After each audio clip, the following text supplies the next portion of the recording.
Support for First Coast Connect is provided in part by Baptist Health and North Florida TPO. Good morning, I'm Ann Schindler, and this is First Coast Connect. Today, drug dealing, murder, and rampant corruption inside Florida's largest law enforcement agency. It was a story that shocked Jacksonville and forced lasting reforms. We talked to two key players about the 1990s scandal that engulfed the sheriff's office. Later in the program, preserving a pioneer farm and the stories of the people who lived there. We talked to a modern-day descendant about opening up the remarkable history and the farm itself to the public. But first, it was arguably the worst police corruption scandal in the history of the Jacksonville Sheriff's Office, involving not just graft, cocaine, and threats, but home invasions, kidnappings, murder, and ultimately indictments and prison time. It's the subject of a retrospective documentary, and here to talk about it is former federal prosecutor and retired current U.S. Magistrate Judge for the Middle District of Florida, James Clint. Good morning, Judge. Good morning. We're also joined by News for Jack's morning show anchor and I-Team reporter Jennifer Waugh. Jennifer, thanks for being here. Thank you for the invite. Good morning. So, Jen, you are the host and the reporter behind this series, Florida Justice. It's a new crime documentary series that News for Jax is doing. And the first story that you chose to focus on dates to the late 1990s. What made you want to dig back into this case in particular? Well, as a cub reporter, as I like to say, when I had just really started working at Channel 4, I stumbled upon this because I was asked to become the police beat reporter.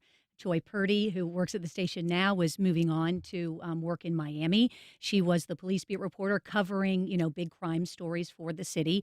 And I was, asked to move into this position. And she had been working on a story associated with police corruption.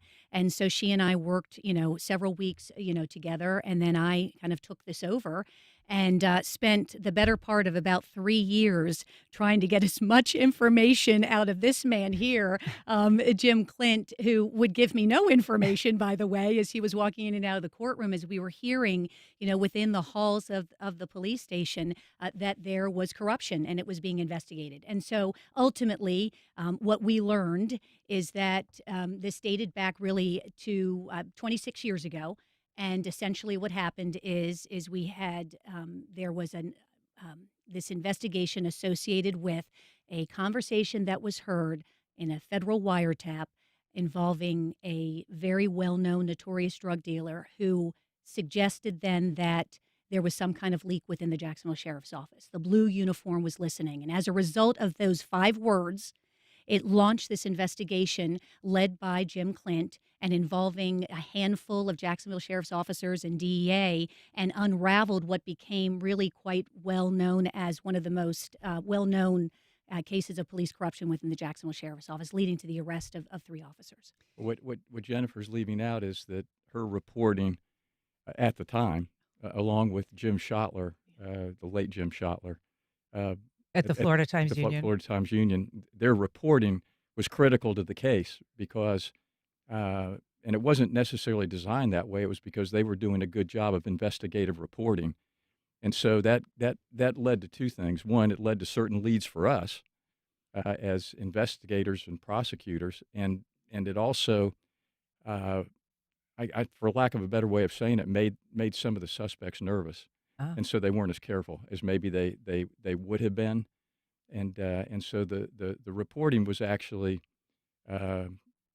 somewhat key to the case. So Jennifer's leaving that part out. Interesting. And so little cub reporter Jen was plaguing you, coming and going from the federal courthouse. You were the prosecutor on the case, handling this investigation, and this is an incredibly complicated story. There are many officers involved. There's many civilians involved. There's a lot of people that were informants that are involved. And of course, this whole team of investigators, yourself involved. Can you give us sort of the thumbnail version, the nickel version of who did what and what the outcomes were? Well, it seems complicated at first glance, but when it comes down to it, the case itself and the crimes that were committed involved a handful of officers. It was Eric Sinclair, who worked off duty at a bank doing security. He came up with an idea of robbing a convenience store owner or one of his workers as the convenience store owner or worker walked out of the bank with a lot of cash, usually around $50,000, to use to cash checks down at the dock. And so that there was that aspect of it. The convenience store would cash checks for people who worked like near Talleyrand on the Yes. Fridays or Yes, and bring in yes, their checks. right. And so he came up with this idea, and that he would have a drug dealer and his brother, Daryl Crowden, 8-Ball was the drug dealer, and Jeff Reed was his brother. That he would have those two rob the convenience store owner. So there was the robbery aspect of it. That happened with Hassan Tahan, who was Sammy Safar's nephew at one point in June of 1998. Of course, we didn't know anything about anything that was going on, but that became a focal point of the investigation later on. And so Eric Sinclair is working off duty as a police officer, and he arranges for someone to rob the bank while he's on duty. Well, basically rob the customers when they Rob walk the out of the customer. bank. Okay. And the people he used to rob them were drug dealers that he had come in contact with on the job. So sometime earlier he had arrested Daryl Crowden, and it's kind of not a funny story, but an interesting one. He caught Crowden with cocaine and marijuana, and so he told Crowden, I'm gonna give you a break here, and he basically threw the cocaine in the trash can and only charged him with a small amount of marijuana. So Crowden kind of owed him, and they developed a relationship. And that was deliberate. Yes. Oh yeah. Yeah. It was set up, and then eventually those two committed a number of crimes together, drug crimes, and then this robbery. Now Carl Walden, another police officer who worked in the narcotics unit with Sinclair, he gets involved in this the robbery part of this, because he hears through the grapevine that Sinclair got what they called a lick. And so he approached Sinclair and said, "Hey, let's do that again." This deal where someone comes to the bank, Yeah. takes out a lot of money, and Eric Sinclair, working off duty, kind of helps orchestrate this robbery. Right. Let's do it again. Yeah, let's do it again. And Sinclair's like, "Well, if we do it again, everyone's gonna be suspicious that I'm involved." So Sinclair tells him, "I'm not going to do it," but yet he told Walden exactly how it worked and laid the plan out for him. So one thing, I want to stop you there because you've mentioned the two key players, Carl Walden, Eric Sinclair, these officers that were involved. And we'll get more to kind of how the case was unraveled and how you built the case. But you mentioned the fact that, right off the bat, you have an off-duty officer working at a bank where two robberies of $50,000 apiece, essentially, are committed. How is it that fact alone doesn't prompt some extra eyes on Eric Sinclair? Why doesn't that prompt, at that time, JSO to say, hey, this is a little weird that our own officers overseeing two $50,000 robberies of customers at this bank who happen to be related to each other? Well, that's the $1,000,000 question. I mean, in retrospect, because of course, again, our investigative unit wasn't involved in any of that at the time. We learned, we got to that and found all of this out later. But it's a puzzling question because when the robbery happened the first time, and this was in June of 1998. No, it was in May of 1998. Excuse me. Thank you, Jennifer. Maybe she should. No, you're doing a great job. But when it happened, there was an initial bit of a suspicion about, well, what about the officer who was on duty?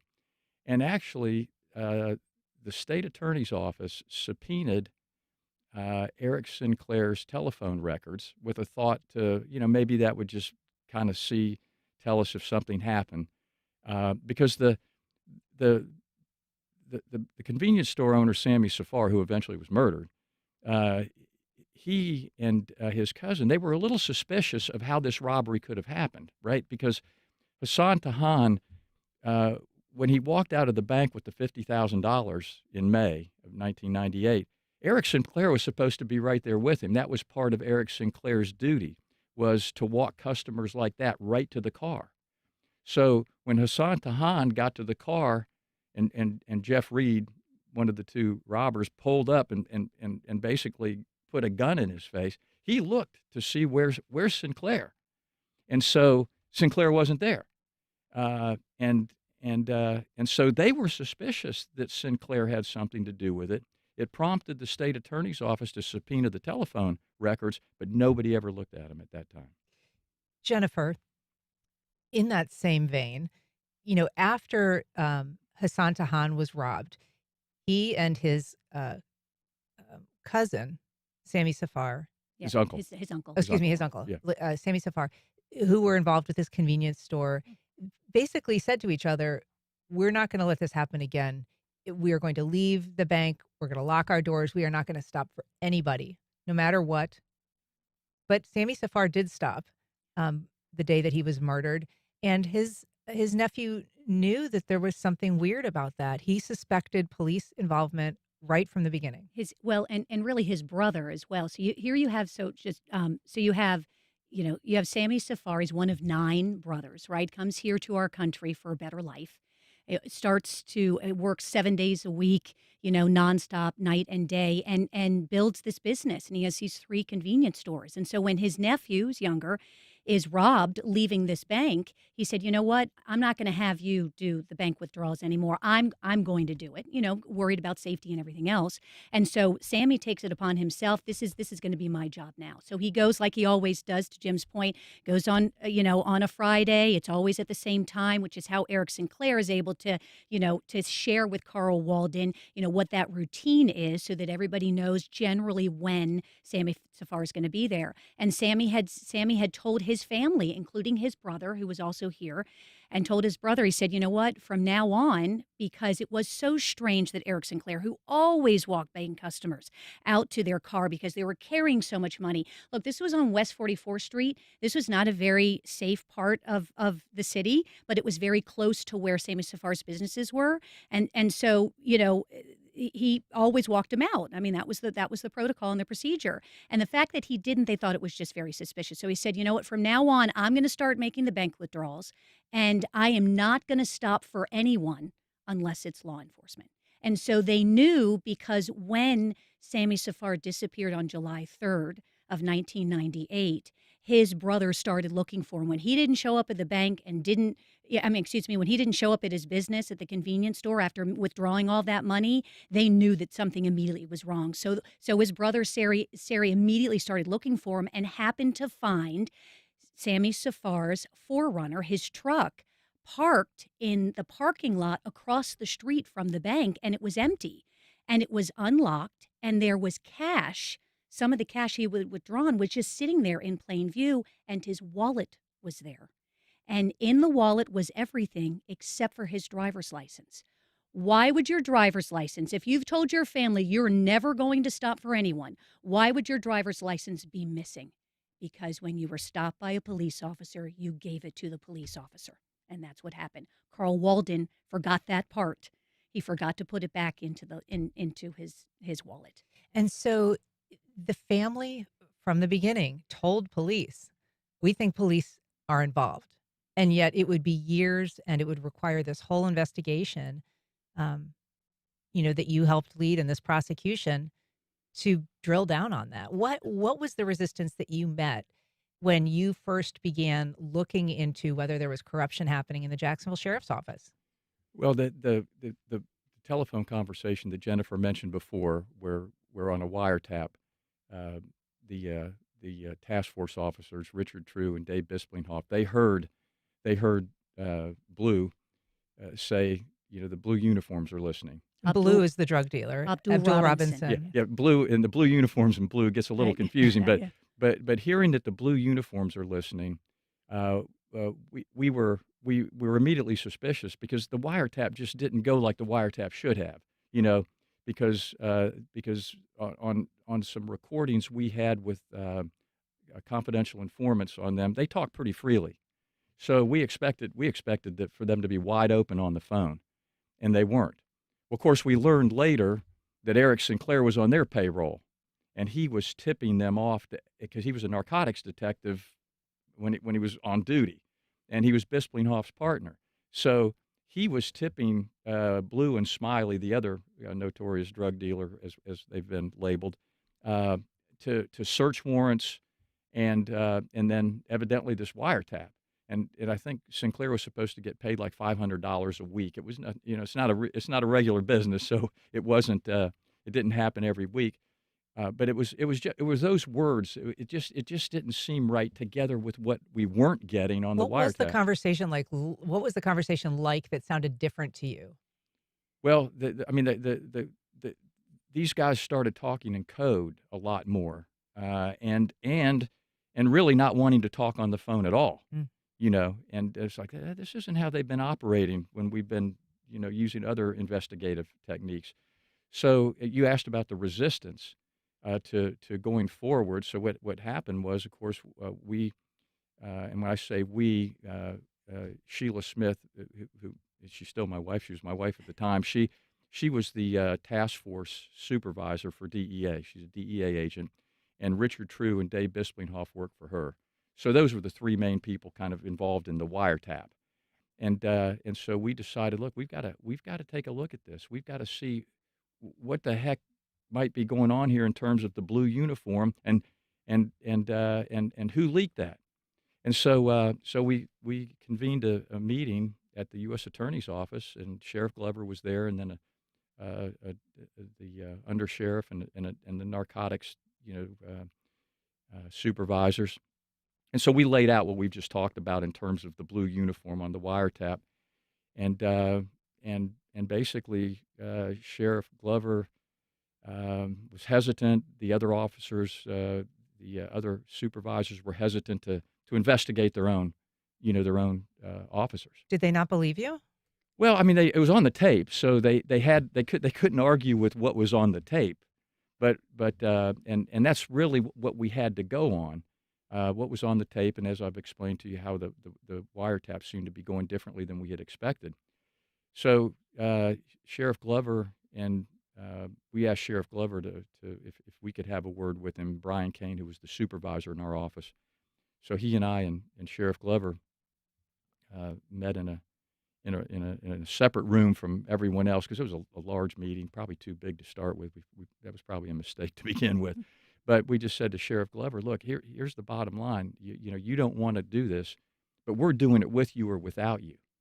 So your officers, True and Bisplinghoff, they can either work on the task force, and you can be part of solving this problem if there is one, or at least getting to the bottom of it, or frankly, we'll use grand jury subpoenas to get the information we can. So by not participating, you're not going to stop the investigation, and you're not going to look good if you find something. Well, we didn't go that far, but that was what was left sitting there. Yeah. And if I could just add in also, I mean, if you're thinking about these officers, just for some context here, I mean, first of all, remember, we're talking about 1999, 2000. Among the many things that you did as a prosecutor, corruption was certainly high on that list, right? But this wasn't corruption within the Jacksonville Sheriff's. I mean, it happened, but to this degree, and these officers were extremely well respected. Eric Sinclair, he grew up on the east side, tough part of town for sure, but, went to Andrew Jackson, went on to college, star basketball player, came back here, worked his way up through the ranks at JSO, was in narcotics. Carl Walden aspired to be sheriff one day, right, as an example here. And of course, the Eric Sinclair was kind of that first. Carl Walden kind of became, I liken this a little bit to a piñata. Every time you hit it, more comes out. And I think that that's really what happened. You start with this wiretap. It leads you to Eric Sinclair. And then that leads you to Daryl Crowden, who was working with Eric Sinclair, and then it slowly leads then to Carl Walden, and then slowly, and it's almost one of those things where it's like, wait, there's another officer who's also committing crimes, and then another officer committing crimes. And we do know. We should say that Carl Walden killed Sammy Safar. That he was the one who wrapped a cord around his neck and and choked him to death. Well, yeah, just technically, he didn't choke him to death. The rope probably caused Sammy Safar to lose consciousness. This was in the back seat of the police car, and then Sammy Safar fell in between the cage and the seat of the police car and died of asphyxiation. Okay. But Carl Walden set in motion the killing of him. But at the time in September of '99, when we heard this, the blue uniforms are listening. Of course, we didn't know it was Eric Sinclair. We didn't know it was Carl Walden was involved. We didn't know who this was tied to, and so Sheriff Glover. I understood it. He didn't want to launch an investigation on his own department, but so he was reluctant to join it. So he basically said no and left. And so we're like, okay, we're on our own. Right away, we get the DEA, Sheila in, and okay, who are we going to put on from DEA to work on this? And then later in the afternoon, the phone rang, and it was Sheriff Glover, and he said, I've decided we're in. So he changed his mind. Something changed his mind. Upon reflection, the same day that we had the meeting, he decided they were in. And then that's when we put the task force together. And then what Jennifer said about, it all started coming apart. When you're putting together a task force, though, how do you know who to trust? Because obviously there are leaks happening. You don't know yet who the officers are that are doing the leaking. Well, that became an issue later. We Sheriff Glover from JSO, he allowed us to handpick the officers we wanted, and then DEA, Sheila brought up on board another DEA agent. We had an IRS agent, one of probably the best ever in Jacksonville, Tim Pardue. He came on board. Tony Hargrove, a longtime FDLE agent who I worked corruption cases with in the past, he came on board. So we were looking for people that we knew. John Zipper was a robbery detective, and I had worked cases with John for years. And he's still at the state attorney's office? I think he retired again. on and off, I think. Yeah. When he's needed. I always tell him he's my hero because he's just a police officer's police officer. But that's how we did it. Now, eventually, and this could be, eventually we became concerned that certain people on the task force, none of the ones I've named, I don't want to name who they are, but that some of the people on the task force were leaking what we were doing as a task force. So, and by the way, the FBI, there were 2 FBI agents on too. I didn't want to forget the FBI on the task force. But so eventually we would have to do some of the undercover work that we did because, as Jennifer mentioned, Darrell Crowden, he was one of the ones involved in the bank robbery in May of 1998. We eventually got to him. He cooperated, and he's the one who told us about Sinclair's drug dealing, the bank robbery, having met Carl Walden, and Sinclair later telling him that Walden got a lick, meaning Walden, referring to the Sammy Safar robbery and murder on July 3rd.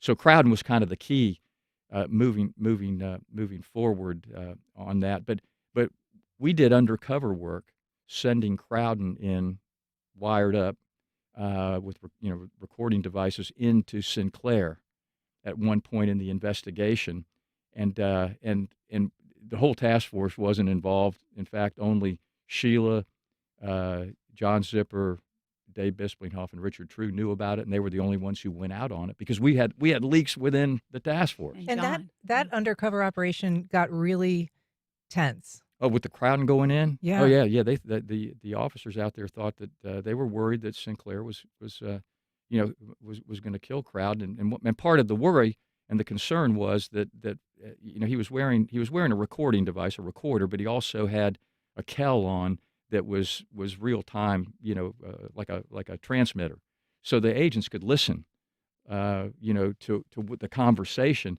And for some reason, it went dead. It's kind of like with your cell phone. You walk into the wrong part of the room, and the transmission goes down. So they're like, "Oh my God, did Sinclair find the wire?" That was the concern, and they were about ready to knock the door down, and it came back on. Jen, one of the things in this case, in addition to the leaks that they were dealing with, was they had, and I don't remember which witness it was, but had taken a polygraph, and the polygraph itself vanished during this investigation. So part of this is understanding the timeline, and you're talking about 3 years here, right? So you're talking about Sammy Safar was murdered July 3rd, 1998. Okay, and there's some questions about the bank, right? 2 robberies. Remember, Hassan Tahan, his nephew, and Sammy Safar. That robbery, they were 6 weeks apart. And now you're fast forwarding now, and these law enforcement officers are still committing crimes, but it's gone pretty quiet. I mean, you've dated Eric Sinclair back to crimes in Jason Puda in 1996. Mhm. Okay, so this had been going on for some time in terms of these officers, and then so now you fast forward, no one knows anything, right? And then you fast forward to March of 1999, where an inmate at the Duval County Jail says to a detective, it says, "Hey, I know about a robbery involving a police officer and a bank customer." And that's how this, and so that inmate was given a polygraph and passed. See, and that goes back to your earlier question about like why didn't JSO focus on Sinclair at the during the time period of the robberies in 1998? And I should have mentioned that in March of 1999, as Jennifer just mentioned. Now this is before we're involved in September of '99. But as she said, an inmate passed a polygraph that he knew, or had actually that Crowden had told him that he and Sinclair were involved in a robbery. He had walked up this informant had walked up on Crowden and Reed when they were counting the money Yeah. after the robbery in May, and so 1998. But that polygraph disappeared, and eventually down the road we tried to investigate that because we were suspicious that somebody got rid of the polygraph so there wouldn't be any evidence indicating that Sinclair was involved. Somebody was protecting him, is what we thought. Sure. But it reappeared 3 years later, after the day after Eric Sinclair was sentenced, or did he plead? No, well, he pled. And, Yeah. But it was It right. pled. It was right after the sentencing, essentially, of in the case. It And- The surfaced. day after. And we let it be known through interviews and subpoenas that we were going to continue to try to find what the heck happened to that polygraph, and it just showed up in the polygrapher's office in the drawer of a filing cabinet. Just showed up. That we had at least 2 people under oath telling us had been Previously searched before, So, but we never got to the bottom of it. We never got to the bottom of who made it disappear, and so it really smelled of a cover up. But it's hard to focus on anyone in particular. Yeah. It is a amazing story, Jen, and it's great for you to revisit it. This was something that stayed with you, obviously. What kind of feedback have you gotten so far on the series?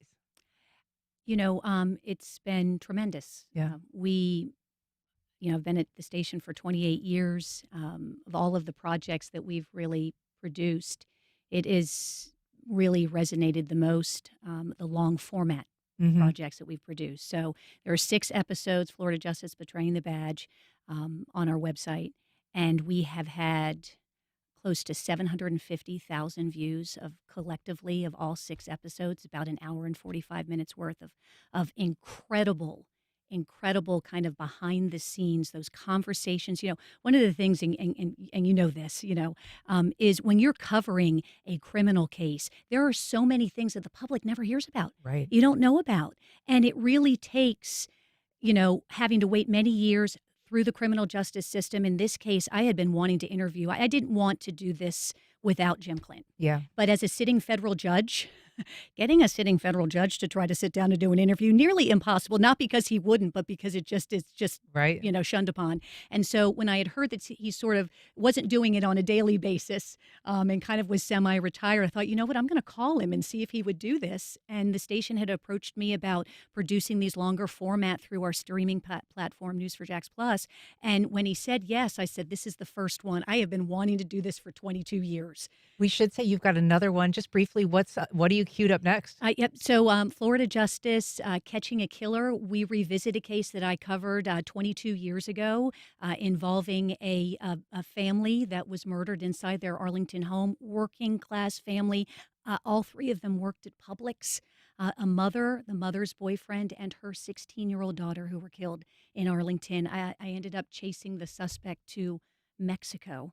Wow. It is incredible how he was caught, and so look for that. We're in the editing stages now. Well, I know it'll be terrific. This is a great series, Behind the Badge. Of course, you can find it on the WJXT website, and every segment is really worth watching. Judge Clint, it's so great to have you here. Thank you for making time to talk about it. Well, thanks for having me. Let me just say, I wanted to give Jennifer that interview a long time ago and couldn't. But one of the main reasons I agreed to it was because those police officers and agents, including my wife, Richard True, Absolutely. Blitz, John Zipper, they went through a lot because there was a lot of resistance and a lot of animosity because of that investigation. Because when police officers investigate police officers, nobody in the department likes it. And so those are the real, in my mind, as I called John Zipper a hero before, those are the heroes, and I wanted it to be known. And can I add just very quickly, this was never about, for me, exposing police corruption. This was always about telling the story of Jim Clint and the investigators and the hard work of a handful of law enforcement officers who are honest, morally strong, hardworking, dedicated, who did a tremendous job, because I do believe that these officers would still be on the beat had it not been for the work of the handful of these officers. Yeah. And Jim Clint. Well, Jennifer Waugh, Jim Clint, thank you so much for being here. Thanks for the work that you did. Thanks for the series. Thank Happy you. to be here. All right. Up next, trying to save a 150-year-old pioneer farm on the city's north side. The owner shares his strategy for staying alive.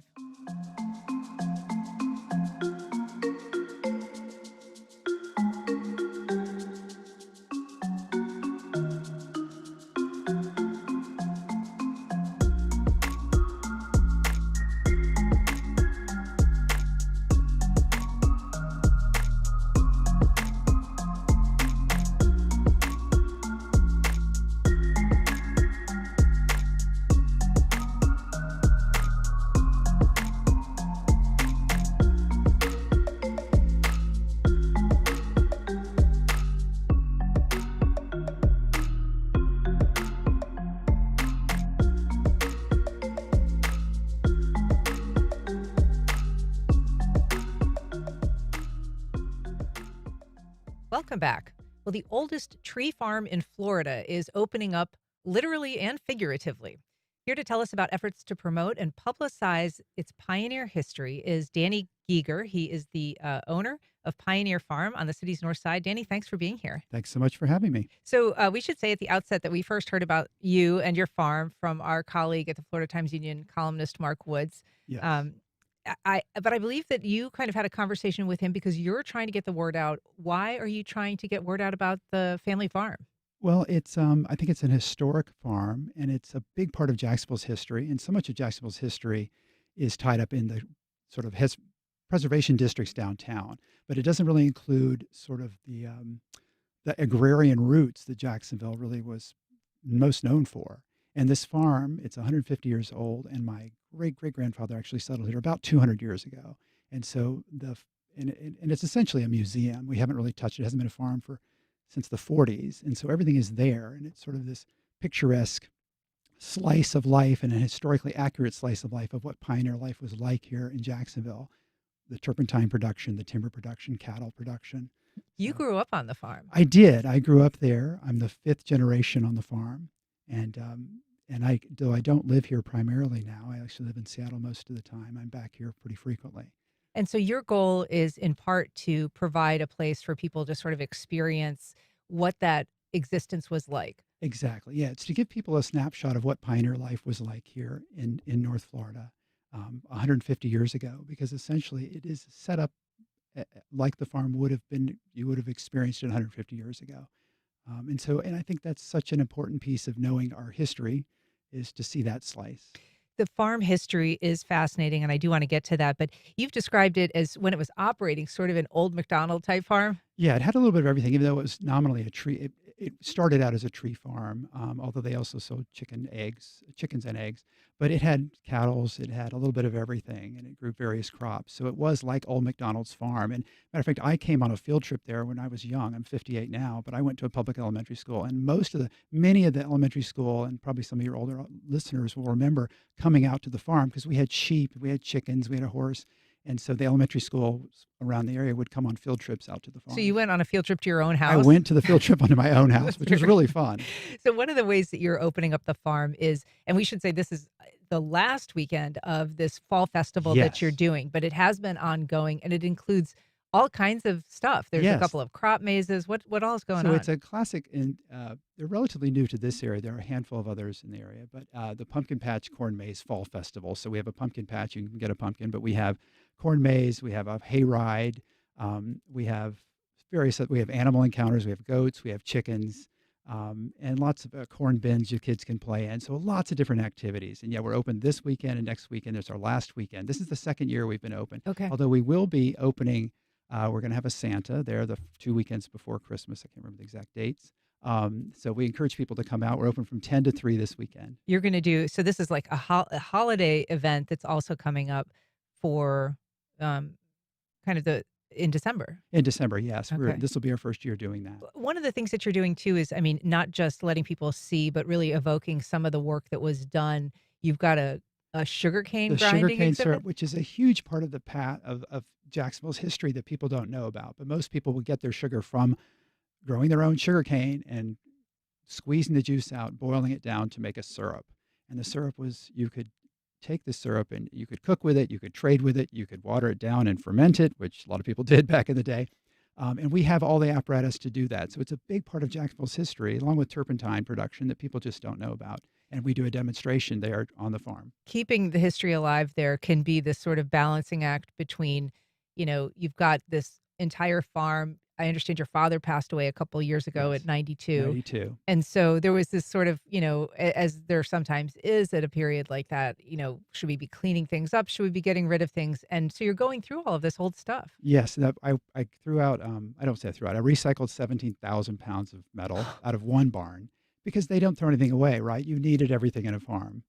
So they never threw Eventually anything you away. would, right? But what's cool about it is we have my grandfather who was born in 1879. He didn't have my father till he was 50, and he had my father when he was 40. So there should be an extra generation in there.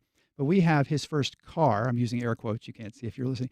But we have his first wagon. We have his wagon. He was cool. He was 17. He had wheels. Just like now, right? wagon. He had a wagon. We still have his wagon.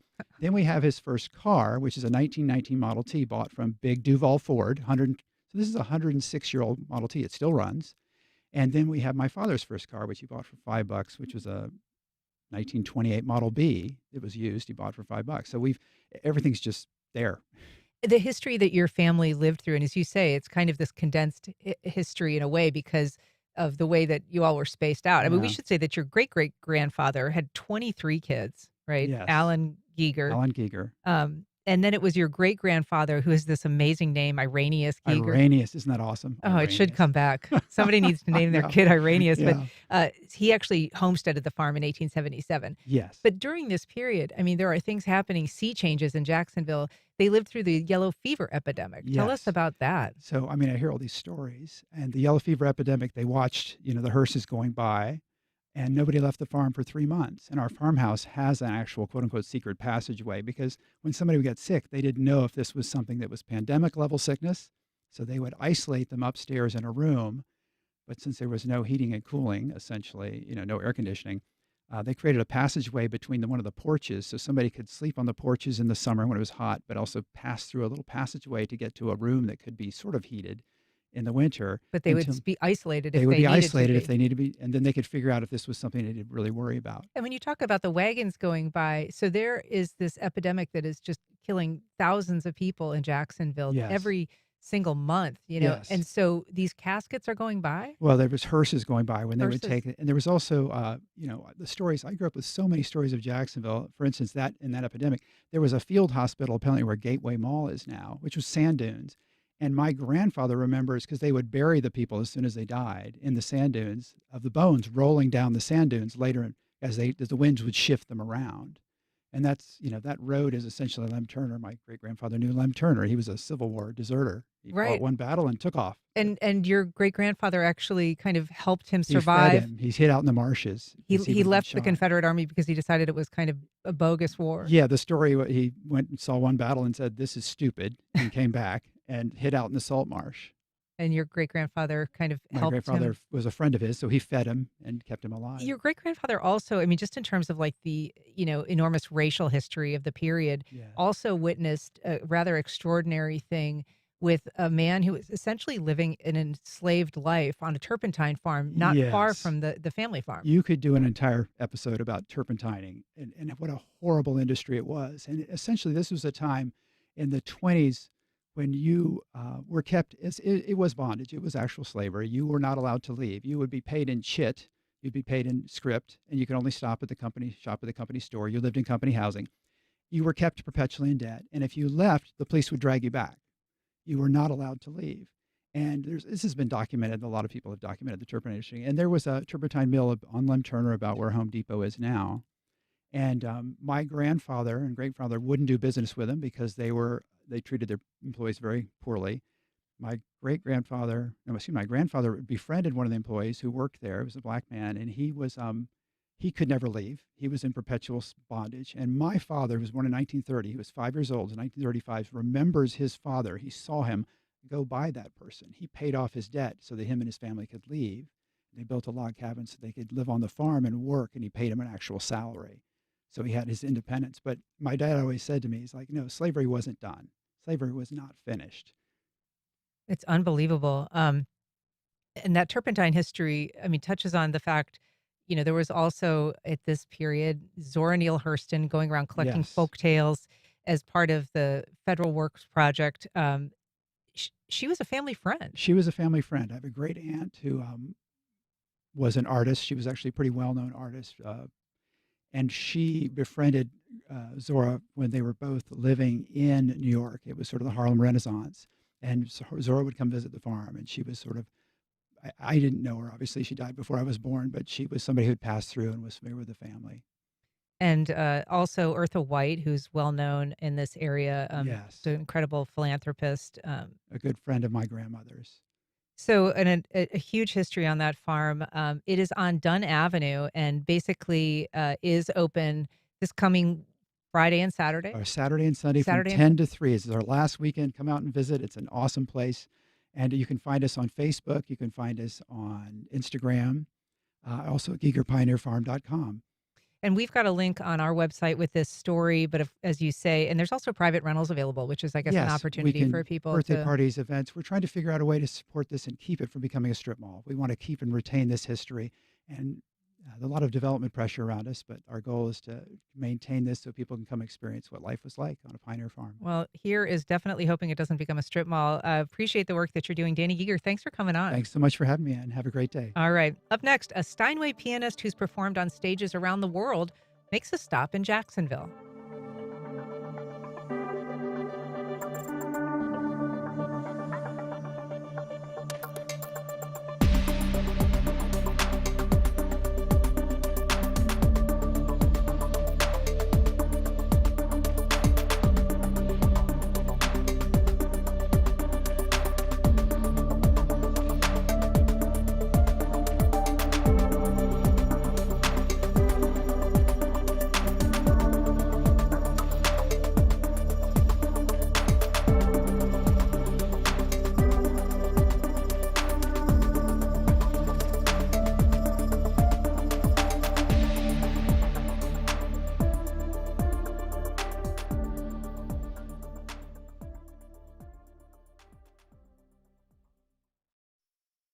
The White House asked Congress to pull back federal funding for public media that had already been approved, and Congress has gone along. We want you to know that NPR and this station remain committed to informing the public, increasing your understanding of the world, and hopefully enriching your life in other ways. But without federal funding, we're relying on your support now more than ever. Please make your gift to this station today. Here's how, and thank you.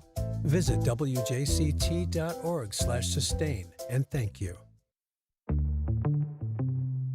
This week on No Small Endeavor, 3-term U.S. Poet Laureate Joy Harjo.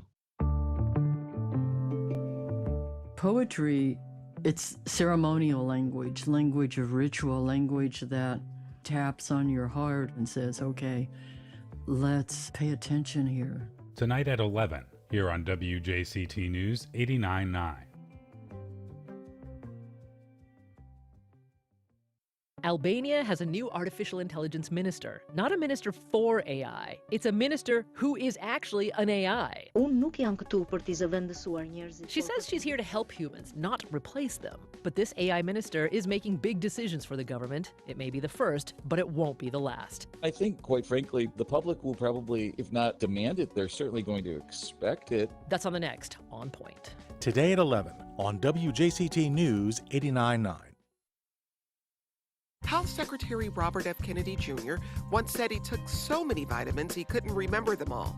Around 75% of Americans take a dietary supplement. Now the secretary who champions health alternatives is pushing to rein in a largely unregulated market. What you need to know next time you browse the supplement section. Taking our vitamins next time on 1A. Today starting at 10 on WJCT News 89.9.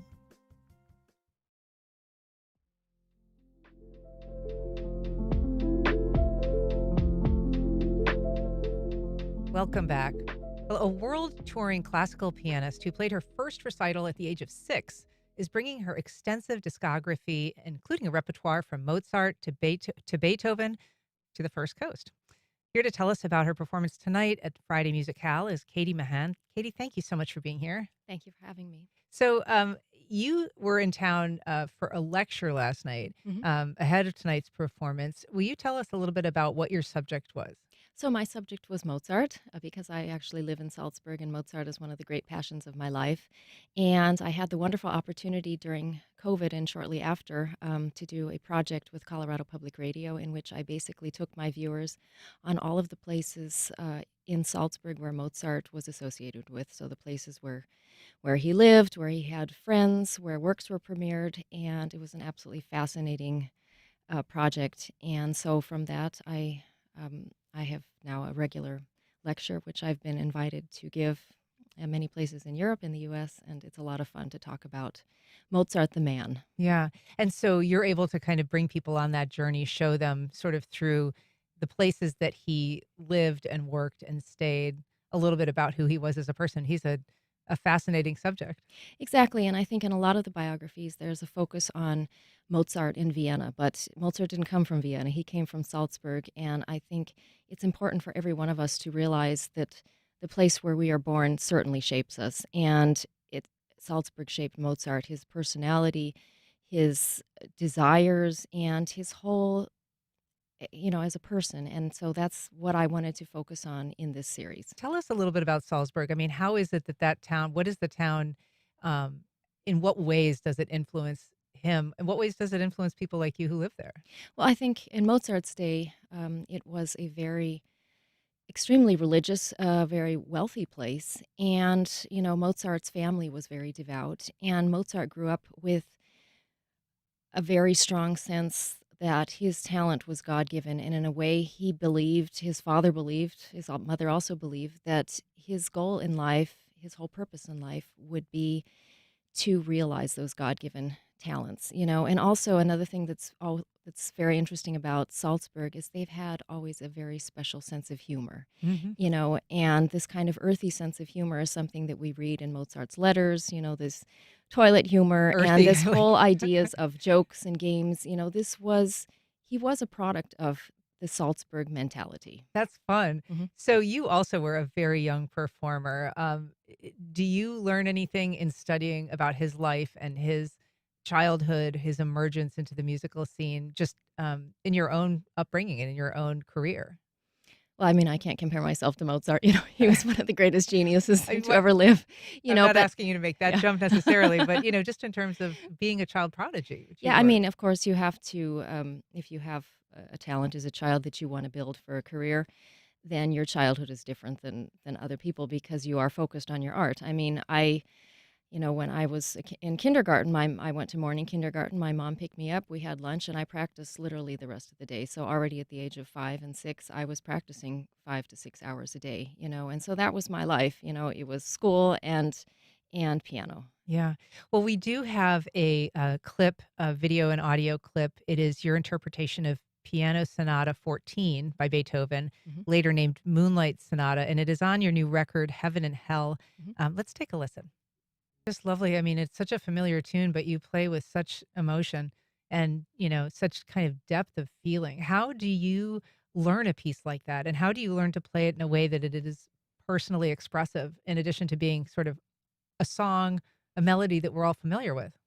Well, in the case of that particular piece, I've also taught piano since I was 13, and I've taught it to so many students. And it was actually a piece I didn't really have any desire to learn until Because you'd heard it so much? yeah, and because so many young people play it, and but then I learned the story that this piece is actually related to Mozart, and there's a very interesting story behind it. It has absolutely no relation to Moonlight, but rather it is related to Mozart's opera Don Giovanni. And Beethoven was very influenced by Mozart, and when he wrote this movement, Beethoven makes a very unusual remark at the beginning, that the entire first movement, this famous piece, should be played with the pedal down from beginning to end. And, this is not typical for the classical period, but Beethoven writes very clearly senza sordino. And so that means that from beginning till end, there should be a complete blur of harmonies.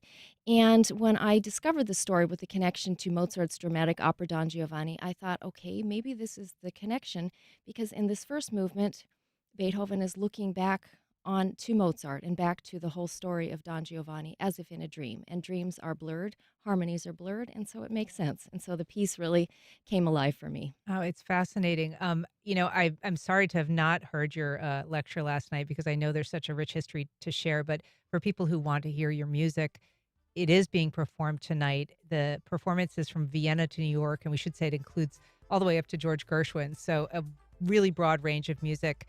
And we've got a link on our website. Katie Mahan, thank you so much for being here. Thank Appreciate you for it. having me. All right, join us tomorrow when we talk to our panel of journalists about the week's big headlines. I'm Ann Schindler. You've been listening to First Coast Connect on WJCT News 89.9.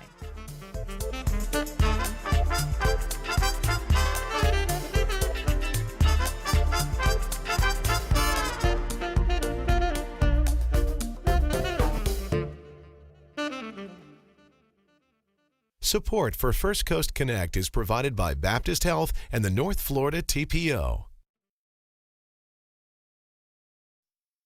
Baptist Health is a proud supporter of First Coast Connect. Baptist Health, committed to building a healthier community for all of us. More info at 202-4YOU or baptistjacks.com. The North Florida TPO is committed to shaping our transportation future. We're focused on planning, funding, clean fuels, and new technologies for a vibrant, connected community.